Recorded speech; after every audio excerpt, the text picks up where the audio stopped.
Kapintura, narito na ang steps sa pag-apply ng Rayco Premium Skin Coat Base Type, Acry Prime at ang Rayco PU Waterproofing. Una, linisin muna natin ang surface bago tayo magsimula sa pag-repair ng ating pader. Tip, ang malinis na surface ay malinis rin sa final finish. Kiskisin natin ito at tanggalin ang dating pintura na nakalapat sa pader na to.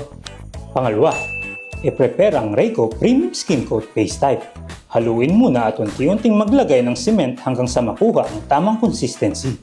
Gumamit ng paleta para i-apply sa pader. Tandaan, maglagay ng tamang amount sa mga cracks. Pangatlo, maglagay ng Rayco Acry Prime.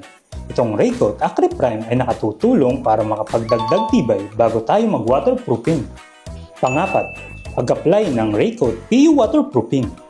Recommended 2 to 3 coats. Ang paggamit ng PU waterproofing sa ating pader ay may tatlong purpose. Una, maging waterproof. Pangalawa, maging UV resistant upang maiwasan ang mga thermal cracks na siyang nagdudulot ng daloy ng tulo. At pangatlo, para mapatagal at mas maging durable pa ang ating mga dingding at tirahan. Thank you Rayco for sponsoring this video.